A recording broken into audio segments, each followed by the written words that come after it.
Hey guys, how's it going? Michael Troy here, and today we are looking at Red Room, the free comic book day edition by Ed Piskor.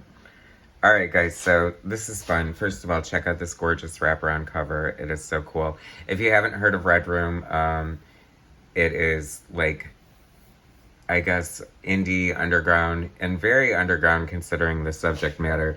Which brings me to the trigger warning. This is about like the dark side of the web and the nasty things that happen there, and the people who pay for them to witness these horrible things online. Anyway, Ed Piskor. You probably know him from X-Men Grand Design, Hip Hop Family Tree, or his cartoonist Kayfabe channel, where, much like my channel, they review books. And, yeah.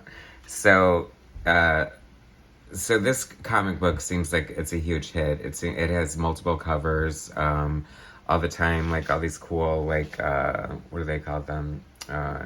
Alternative covers, variants, there you go, that just sell out all over the place. The book's been selling out, it's been going back to print, blah, blah, blah, whatever, congratulations. It's really dark, pretty hardcore material, so it's not for the faint of heart, so there's that, but the art is really cool, the characters are great. This guy, Poker Face, like, talk about a runaway, like, hit character. I secretly think he's kind of supposed to be Ed Piskor. I'm not sure.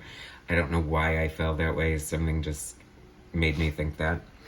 But I could be wrong. Anyway, cool wraparound cover. It's all in black and white. I guess that sort of adds to the eerie effect, the fact that it's a horror comic book, and then also takes away from the gore factor. But I was kind of thinking as I was reading this how fun it would be just to kind of see it in color with all the blood and everything. I love this page here. This guy's walking, and his reflection, we see like the scary clown, like his, alter ego, I guess, and he's a crossing guard, so that's kind of fun. I'll try not to spoil too much. Ed uses a lot of this, like a lot of screen tones. I guess, especially since it's in black and white, it lends itself to that. This started out as like a book for his Patreon, just like releasing a couple pages every week or something like that. But then he collected so many that obviously he had to publish them. And it's been a huge fit for Fantagraphics, I believe, so that's cool. You know, it deals with these like red rooms and the people who run them. The characters on the cover are like the people who put on the shows on the web or whatever. But it also talks about, like, I don't know, the victims and there's just lots of cool stories. I think it's a fun, inventive way. I think that technology can sometimes kill horror, in my opinion, like, especially, I don't know, like cell phones and caller ID. If someone's like stalking somebody in a movie, it sort of takes you out of it. But this is a great example of someone taking technology and making it like the vehicle crux of the book, and the whole platform for it. So, way to be inventive there. Kind of reminds me of Hostel, or watching Botched, the plastic surgery show. Like, you're watching, you're totally engaged, you're fine, everything is all good. And then it suddenly gets really gross and creepy and dark. Since this is the free comic book day edition, it's definitely still mature readers, but the book, I'm sure if you're watching this video, you've read the actual book and know how, like, god-awful gory it is and how almost painful it is to sometimes read just because it's pretty disgusting. But I think this is a good way to do a free comic book day edition. It's set up on the series itself is basically an anthology of different stories with self-contained stories. Supposedly you could pick up any book and not be lost because each story is self-contained. But some are sort of overlapping. Like, we see this couple in the current issue on the stands, and I really like their story. this guy like wrote the software, that enabled Red Rooms.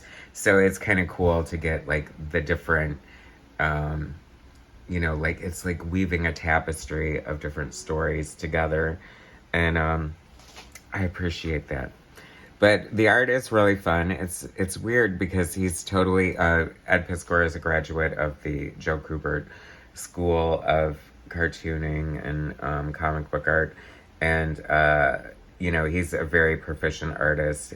Tons of technical skill, tons of detail. I feel like he just gives till it hurts with his art and just puts forth so much effort and thought into the layout and the techniques he uses and the different kinds of, like there was an example of something kind of fun that I appreciated. Like in this panel here, just the use of negative space and the way that her headband doesn't have an outline on there. I don't know, as an artist, you just pick up on little things like that. And I thought, oh, cool. I'd like to use something like that. I also like how he did like the cityscape with the negative space of the background being like a screen tone. I thought that was cool. So there's lots of interesting characters. Pretty irredeemable. Everyone's kind of like morally bankrupt, and if they're not in the beginning, they will become that way. But these are really cool. Like this is the closest you'll get to like I don't know. I want to say almost like a superhero comic book, just because they remind me of like great Superman or superhero heroes and villains. I could definitely see like Batman going up against, how awesome would that be? A Batman Red Room crossover.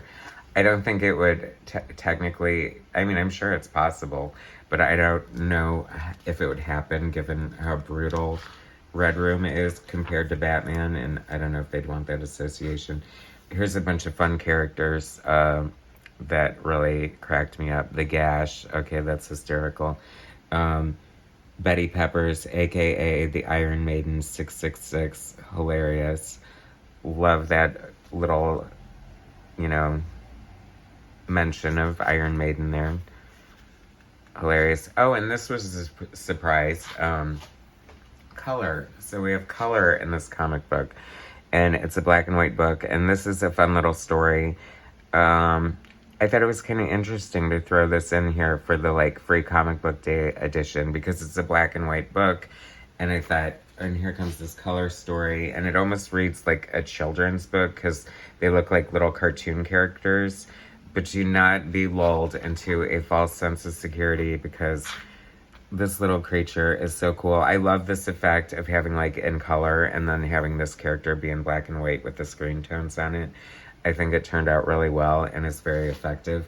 It almost made me want to see Ed draw like the chick from The Ring or some sort of Ring type experience based on that art. So I thought it was funny. I thought it was cute.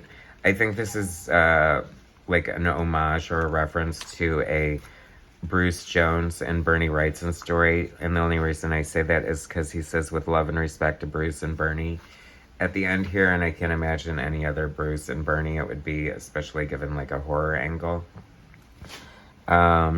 So I'm probably stupid for not knowing, but feel free to leave in the comments if you know what this is. Probably her name's Juniper, and I'm thinking her name is really Jennifer, like pronounced incorrectly, which I think may have something to do with this story it's sort of referencing.